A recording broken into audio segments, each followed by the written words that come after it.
and welcome to the second episode of The Dear Marketer. What happens when creators become the new storefront?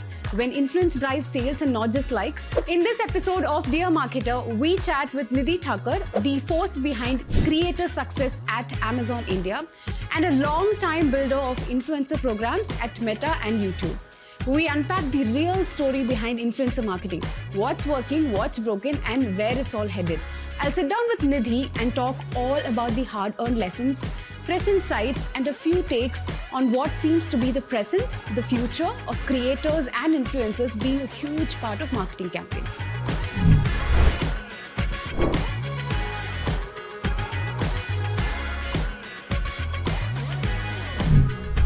Nidhi, thank you so much for joining for the second episode of Dear Marketer.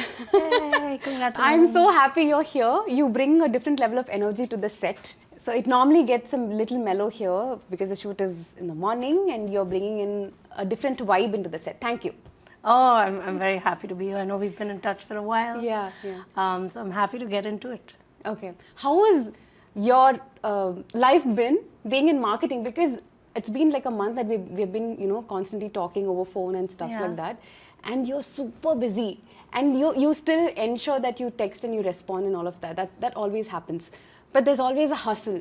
So what does a marketing... I feel like that has been the theme of life. Most of the time I'm replying to you saying, sorry, give me 2 more days. It's really about like juggling multiple balls and just hoping to catch it. Okay. I think we live full lives, so I feel like it wasn't that hard when I wasn't managing 3 people's schedule. Like, so I have a son, and we all have I can do it, and I can do this, and I can do that, and I can do everything. Okay. And I truly believe I can. It's just that the world doesn't follow the schedule that you do. And that has been a realization, but I continue to sort of challenge this. What brought you into marketing in the first place? Because I'll tell you honestly, I believe that marketers normally just don't happen to be marketers. Because there has to be some kind of a conviction, there has to be some kind of a gut feeling inspired, maybe I want to shape perceptions or do some storytelling or explore places, explore audience, talk to customers, build community. So it gives a lot of excitement once you get the taste of the field. Yeah. So how was it for you? What made you come into marketing? Yeah, so now very many years ago, I think over time, for all the right reasons, I think marketing is now an art or science, right? But it was very much more of a creative art. Of course, a lot of thinking, a lot of customer research, a lot of, crafting value proposition. But again, back in the day, right, in the mid 2000s, when you were making career decisions, you're essentially still thinking, okay, I tend to have a business mind, but I don't want to do finance. That's boring. My dad was a chartered accountant. I was like, I don't want to this is not a fun life.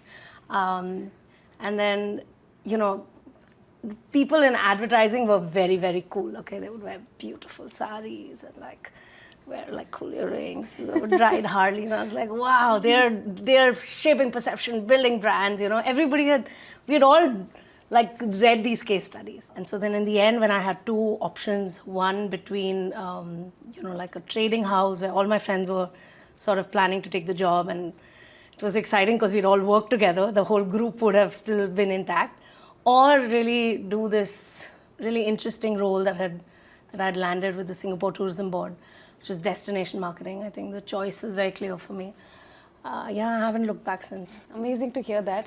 One thing that I would tell is common is most of the people who got into marketing got fascinated by all these big billboards, and we thought, okay, this is what marketing is all about, but that is just a part of it. Despite of being in brand marketing, the fact is that's not all the marketing you do. It's just more to do with analytics, performance and stuff like that, with a lot of channels evolving right now than how it used to be traditional ads and billboards and all the fancy glamour out there. Correct. It's certainly more science, for sure, and for good reason.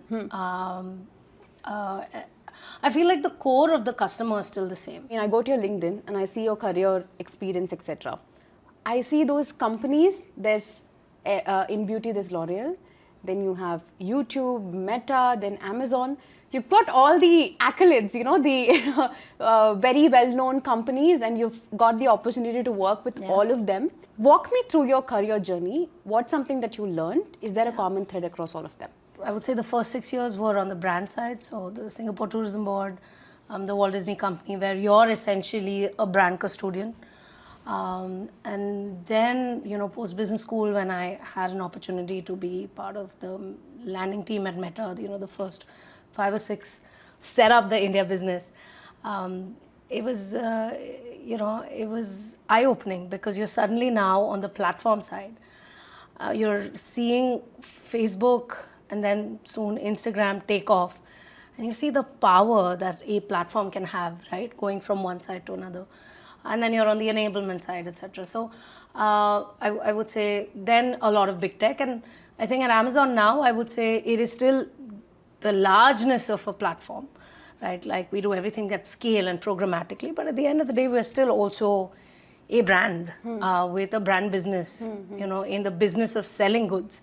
I see there's a lot of aspiration that I can see across. That is a common thread that I could find. Yeah. In addition to the functionality that you just explained, there was aspiration, and there was also this this feeling that being in the foundational team is a pressure in itself, because you are building everything where you don't have anything. A playbook. You don't have a playbook. So you are starting out fresh. So you are the ones who's drafting, redrafting, or deleting. You're doing literally everything. There's magic in that, right? I feel like that is what makes the journey a little richer.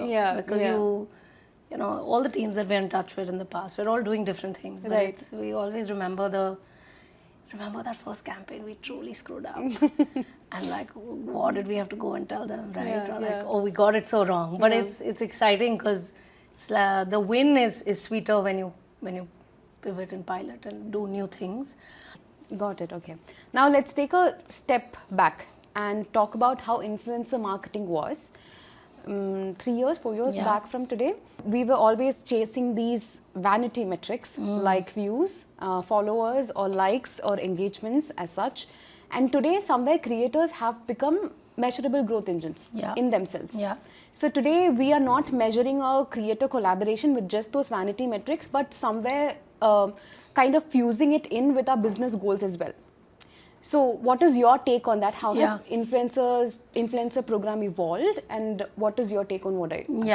So I will, sort of go back to the basics and say that the funnel of marketing doesn't change, right? I think there is a role for awareness, there's a role for consideration, and there's a role for, even if you say purchase intent, purchase the same, but there's a role for conversion.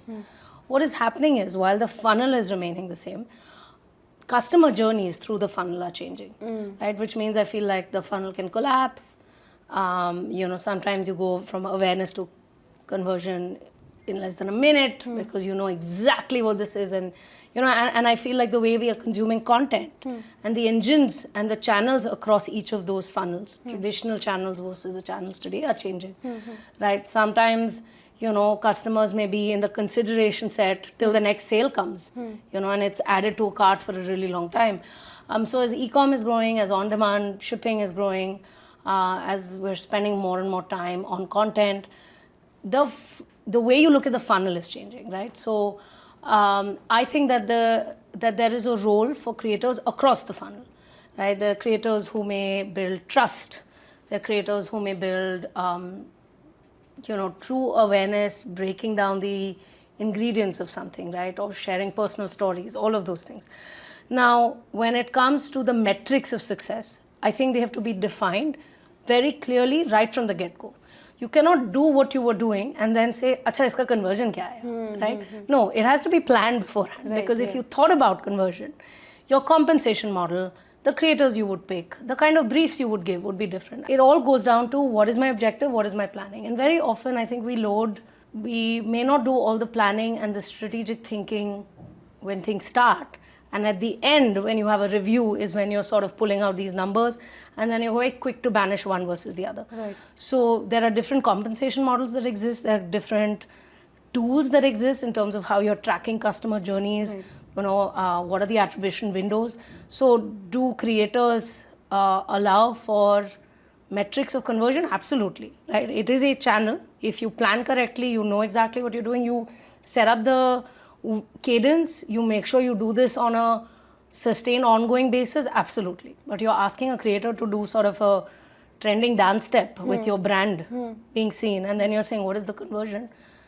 It's not going to come. Right. Okay. So we're talking about influence before was for being seen, and today influence is for an action. That's how brand sees it today. Yes, and that doesn't mean you cannot include them in being seen, etc. as well. Okay. But your primary objective should drive the setup of what you're really asking this channel to do for you. The goal. Yeah, the goal. Yeah. If your goal is to sharply see a limited time offer sale and a clearance sale, right, hypothetically, versus education of micellar water is very, very different, right? Now, the first time somebody talks about it, and there's a reason why you need to explain a new product that is launched. How do you pick creators? Like you said, every campaign will not be just for the views of to be seen. At the same time, every campaign will also not be for educational or consideration purposes or to create awareness kind of a purpose. So the purpose is very different. Your goals are very different. Is there an onboarding process that you follow for creators? And how do you make sure that, okay, this person will be a right fit for this CTA or KPI or goal that you have, and this person would be right fit for the other one? How do you do that part? Yeah, I feel it comes down to you know exactly what you're looking for. The number of, and I like to be in touch. I mean, of course, we have multiple programs. We have solid teams that really understand the craft, right, and know exactly what their program needs, what they're looking for. But if you open, my social media apps, the number of subgroups I have where all we're doing is just talking and this is the camera angle I want. This is like, as you've seen even in this production, right? Or like, this is the depth we need. We need someone like this who is exactly the match with the regional relevance here, right? So it also comes down, this is the art and science of it, right? And it doesn't stop there. It's a reference point. You study, you learn. You work with your industry partners, agencies, tools, etc. You craft. And at the end of it, you still put out what is possible in terms of the program economics. You measure the program economics. If it didn't hit, you refine it. You may replace creators, all of those. So this is the bread and butter of the job. I want you to explain to our audience on what is a micro creator, what is a nano creator, what is a mega creator or an influencer. An audience size is always seen as what they are demanding, right? Like, this is the resonance, this is my following. If you see any creator profile, they'll say, across all socials, this is the kind of following I have. It shows that this is how relevant I am in people's lives, right? Having said that, I feel like in our country and in most countries, as you get bigger, you have to have mass appeal. So, I think that you have to see more than numbers. Because when you are a smaller creator on your way bigger, you have a tight community that is highly resonating with you. Right. As you go bigger, you have mass appeal, but you can't cater to everybody. Over time, we've seen now, with algorithms changing, you will see, one piece of content by a small creator just, 10 million views, 8 million views, right? And so what does that mean? That means you've seen it. That piece of content worked, even though she had, right? She or he had lesser following. Correct. So I think we're also very mindful of looking not just at following, but also now creators themselves have been on the platform for 8-9 years, right? Yeah. So now how do I know whether that number is relevant? Maybe somebody, you had your core audience 5 years ago, right? But they may or may not be your core audience today, right? Because as you're aging and you have tenure, so does your audience. To be very honest, today's audience, even me as an example, let's say there's a creator, I see them on YouTube and it's a normal vlog that they're putting out, or there's a normal content format that they follow and they're putting it out and they're integrating this thing where they talk about the paid partnership, like this is this thing I got and this is nice. But if you actually see the YouTube, people have skipped it. and the graph would have been so flat in that viewing space that people are actually skipping that part of whenever, the paid collaboration or #collab #ad comes in. Or especially in like long form. Yeah, stuff, especially because this is not what I want. Because at least 3-4 years back, there wasn't this much of a boom of the creator program or the influencers as such. So people did not really know. People actually thought, okay, maybe this is something that would help. They are using, maybe it could work for me as well. But today, after YouTube specifically is asking you to put paid partnership, or it becomes like an influencer's or a creator's responsibility to say that it's an ad. Put a #ad, put #collab, whatsoever. So when this is happening, plus your audience is tuning out of the content where you are integrating that ad wala part inside your daily content, the audience is tuning out. And there's also a pressure from the brand side on building content that is authentic and at the same time also sells what they want. So how do you navigate this entire thing? It's not an easy problem. I've seen creator content that looks like an ad because you can tell straight off the bat. You've seen it and you're like, hey guys, I just got this, but it's an ad. So you're like, but why should I listen to you because it's there, right? I've seen brand content that looks like creator content because they've sort of, there are tools and ad formats now that are available for you to sort of publish that. And so either way, you're getting sort of not what you thought you're getting, potentially, right? But I feel like the customer is also smart. So at the end of the day, it's breakthrough, attention spans are low.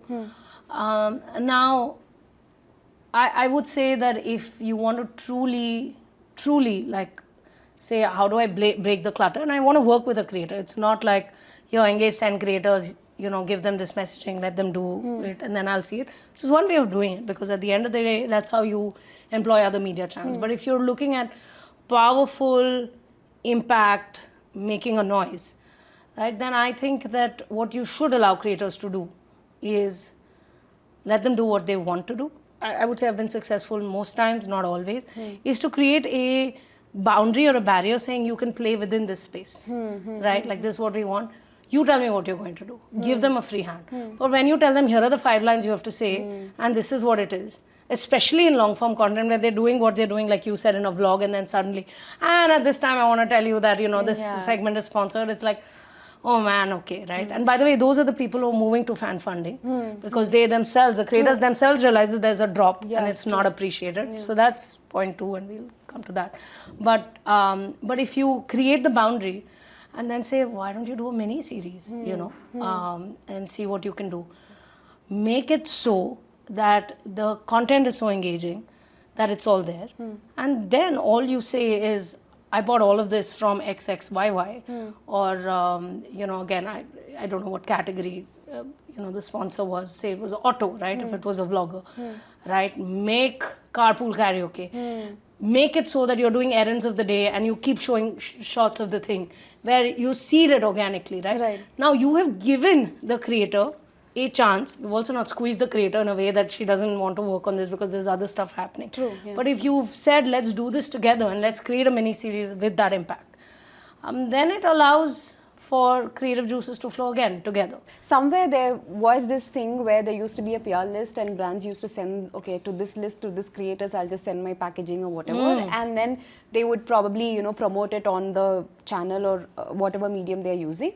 But today, I think having you take care of a program in itself, create a program in itself, where you are taking that extra effort to sit down and discuss what works and what doesn't work, I think that is what will be the journey of content going forward. I think so. I feel like now back to the specific example that you gave, right? Which is, take free goodies and if you want, you do this.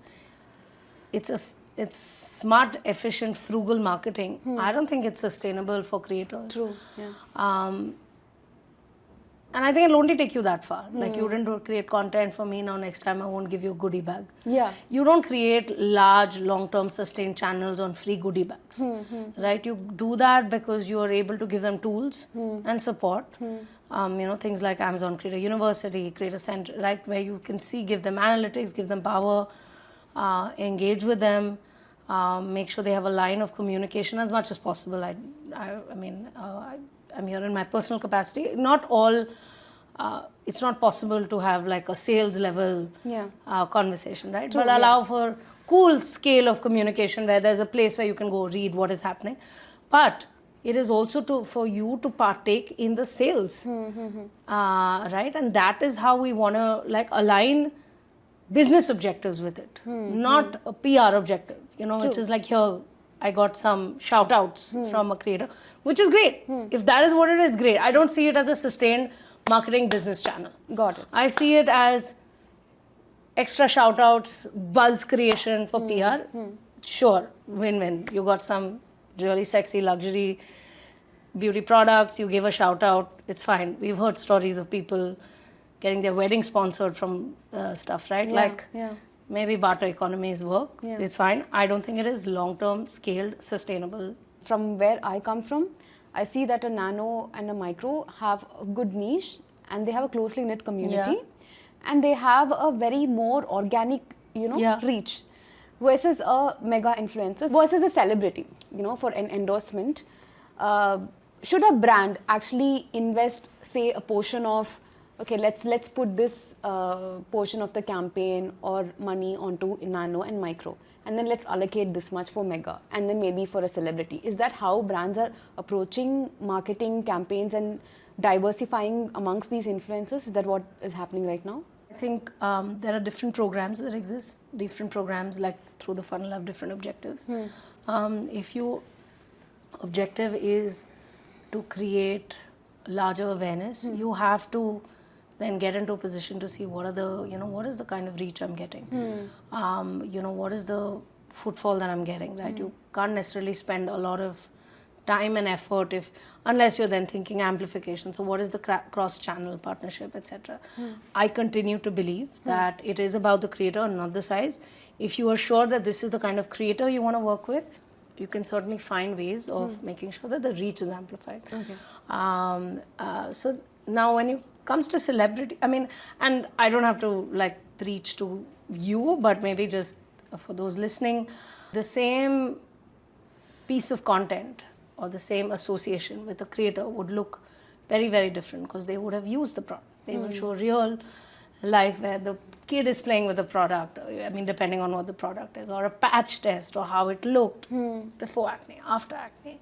This is what I like, this is what I don't like. And you have to allow the creators to say, hey, if you have this, this is a better variant for you. Right. It's a thin line, it's not easy, right? But that is why creators are trusted. I don't imagine a celebrity. Right. And I know that is also changing. I think celebrities are also putting their real, authentic selves. I still feel a lot of it is manufactured, authentic. But, and they're certainly sharing more of their workout life, etc. But I don't see the trust swinging as much, right, with celebrities. However, the reason that celebrities exist is mass appeal, right? Like 50 million followers appeal, right? That is the domain of celebrities. Nuance, education, advocacy, trust, answering questions, this is for me. Relatability is not. Aspiration, mass reach is. And not all brands, like I think nimble, smaller D2C brands are doing this bottoms-up approach. And I think larger brands have traditionally always engaged in the kind of campaigns. They also want P&L to run quickly, right? A year. They are doing the larger appeal. For those large brands that have both, do see this dual. Case in point is Amazon. They do invest in large celebrity endorsements and conversations, but also have robust creator programs. Right, got it. We are moving on to the AI part now. So we have AI avatars today. We have AI influencers as well. Although we will still be able to differentiate because the lip sync is not right and the editing is not proper. Right now, at the very nascent stage, you can still, feel that, okay, this is AI. But with time coming in and with technology developing, you will still not be able to differentiate between what an AI avatar is and what a human creator is, right? So what's your take on that? Yeah, I fully agree that one day you will not be able to distinguish, which is why I hope that processes, guidelines, standards always allow for, like the line between a customer or a viewer and a creator is blurring. Yeah. Right? I should be as worried. I mean, I don't have a public profile, but I should be as worried that there could be a digital copy of me somewhere, right? So I feel like for all our sanity and sovereignty, I think, if I may say, it should clearly be marked, right?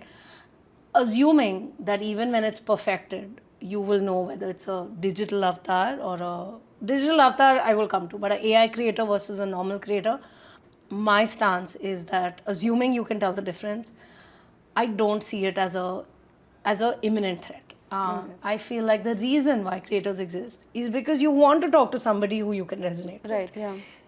If AI is going to change our life and change our game, which I certainly think it will, the whole playbook will be rewritten in terms of how you consume, how you make decisions, how you find entertainment, how you spend time. Maybe you'll spend time differently.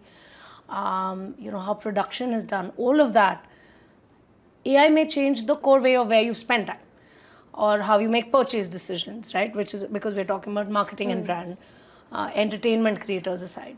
But the reason why you follow a creator is because they are human on the other side. And I don't think that will fundamentally change. What will change is the tools that are available for creators, which I think is just a boon, right? Production, editing, hopefully not too much script writing, but of course like research for script writing, because when you can just tell when a script is written by AI, everything looks the same, everyone tastes the same, all of that, right? So, but yeah, like shoot location, lighting specs, all of this is great, like product research. Tell me what videos I've made in the past, right? All of that. I think those are great AI tools for creators. Now, digital avatars, is my understanding, is that you upload everything, all the content you've made on a digital copy of a digital avatar, and then that digital avatar can speak and behave on your behalf, which means if you're like a huge celebrity or a huge mega creator and you have comments, the avatar can keep responding, right? I don't know how I feel about that. Maybe it's because I'm not an AI native and not 20, but I feel like it's, again, I think something is lost when you have that. If the digital avatar is used for, in a non-creator world, right? Like in customer service, great, of course you should, because there is no, you're not pretending to be somebody else, right? If it is about a brand having that, right? And the, and the brand answering shipment queries, delivery queries on social, or like this happened, what is the link? Absolutely. But when it comes down to, bro, I saw you in the concert last year, you were great, and you shouted out to me, I really appreciate it, and the digital avatar is saying it, I don't know where the human consciousness goes. And I don't know how that'll be, because it's gray area, I think, because the creator themselves have done it. So that I know, but AI influencers, I'm not hot on. I think the human touch will, in fact, who knows, AI will be so much around and we'll crave the human touch a little more. So you never know. This is the question about live shopping. So we see a lot of influencers on TikTok in China, selling products so quickly from the market over there to worldwide. Shipping worldwide is also happening on live shopping. What's your take? When is it going to come to India? What do you have to tell about that? Look, I feel like live commerce exists in India. China, there were multiple factors that contributed to, the China customer mindset, how integrated super apps are, like Line, WeChat, all of these. It happened during COVID when people were craving long human connection, long-term, and in China, it was specifically, I think it was a beautiful, this beautiful mix of situations which allowed for it to spur. If you see Southeast Asia, my understanding is that a lot of it's expanding, but not the same way. And TikTok, of course, has helped, shorten live streams and democratize it a lot more. So in India, I feel like we are deal hunters, bargainers, and now so a cornerstone. So the two cornerstones of live content, apart from regular content, is that it's live, right? So it's interactive, it's high energy, you can ask questions, all of that. And also because it's live, you can do limited time deals and scarcity, right? And I feel, which is why both content platforms moving to commerce and commerce platforms moving to content both coexist in China and Southeast Asia. Amazon is, I would say a front runner when it comes to investments in live commerce. We do, multiple hours of live, multiple hours of lives every day, etc. The clincher, I think, would be to figure out the formats, duration, what we call shoptainment, right? It's shopping and entertainment together. It's like going to a mall and then also doing some fun things, not just shopping and coming back. So it is peppered with excitement and entertainment, but also deals. And I think that is critical for India as a market. We love deals, we love bargains. So that scarcity deal, putting that whole excitement coming together. I continue to believe that if the ecosystem moves forward, because this is not it is the customer habit change behavior, which is very, very hard to do, right? The whole ecosystem has to move there. It needs ecosystem investments. It needs customers to think differently about shopping, not just search and out, right? So today, of course, shorter form content is what customers see. And so maybe our live commerce will be shorter, will be snippier. But I think that the unlock is really on that interactivity, which we've already seen. Deals is something that I think we can certainly move forward. And I think even brands have a role to play in this, not just creators and marketplaces. We have come to the end of the main segment. Okay. All the domain-specific discussions have happened. It was a really good chat. I didn't realize we were speaking for so long. Yeah, so it happened in a very effortless manner is what I feel. And we've come to the end of the main segment. Now we have a fun segment for you. Okay. The questions I have concealed from you. Okay, all right. Yeah, so I'm going to reveal all the questions to you now. We will start with the rapid fire segment. That's the first segment. Okay.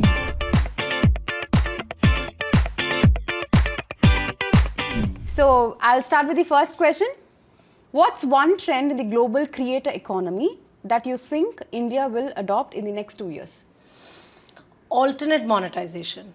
Fan funding, essentially not relying on brands, seeing how power to the people, creators with their specific communities, how can they ask their community of fans to fund them directly. Next question, if you had to predict what's the next big problem or format for creators that isn't on everyone's radar yet? Super interesting. Live commerce. Okay, got it. What's your biggest piece of contrarian advice for creators in an oversaturated market? General advice is to niche down, right? Like this is your niche, focus on this, you're an expert on this is what you get, etc. There's no harm in starting that, but then once you have that niche, expand, test and see, right? So your niche will get you your first foothold. Then you pivot and see, okay, what if I add a bit of comedy? Have you seen those halls where people are putting beauty but also talking about their life? Like I think that is so interesting. Because what you're seeing is her technique, which is not the first time that started, right? Because everything was education. Okay, I put concealer like this, then I put one line, all of that. That also exists. But for the creator that you follow, for her life, who's a vlogger and is telling you what to do, she's also getting ready with you, right? So I feel like these genres are blurring. Now it's Yap ready with me. Before it was Get Ready with me, now it's Yap ready with me. That's a really good one. Yeah, exactly. So I just feel like that format particularly has moved. One red flag that instantly tells you a brand creator collab won't work. Same brief given to multiple creators to do the same thing. The same way everyone's doing one. Becomes monotonous. Okay, got it. If creators ruled the CMO role for a day, what's the first thing they'd change? The back and forth on briefs and edits. Yeah, we want to work with you, do freehand, and then, Acha, can you change one thing? Okay, one more thing can you change? Can we please do edit one more time? Or, you said CMO, right? Everyone wants to understand the algorithm, so if you had said CTO, I would have said, what is it? How is the algorithm changing? That's the other one that I keep hearing creators getting scared of. Okay, got it. Now we move on to the Have You Ever segment. Okay.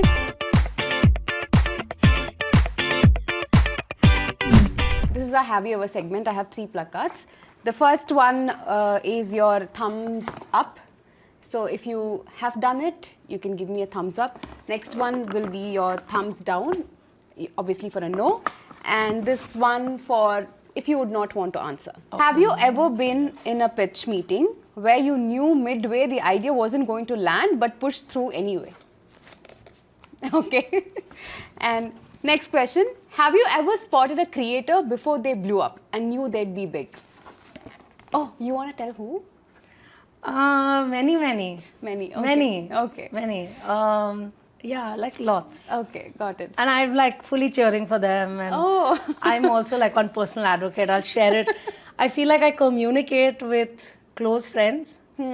My language of communication is just sending memes and Okay. videos of a creator. Next question is, have you ever doubted whether influencer marketing was really working in the initial stages of your career? Okay, you were so. No, I feel like often you make big bets and at times they don't play out. Right, And then you question whether it is your strategy or no. right. And then you move back. But we all have these little, Yeah, true. man, I thought this would all play out. I was expecting different results. Yeah. Have you ever had to explain influencer ROI to someone very senior who just didn't get it? I should do this, no? But it's this. Okay, got it. So that brings us to the end of the entire episode. Yay! Well done, us. Yeah, thank you so much for being a part of this. It was a lot of fun. Yeah, I'm glad we I mean, time just flew by. I didn't realize we were sitting down and talking for so long. Yeah. And thank you. You made it so lively, so energetic, so much of. Thank you. And you're a great Enthusiasm. host. Thank Like you. a great listener and like building off everything I started. Thank you so much.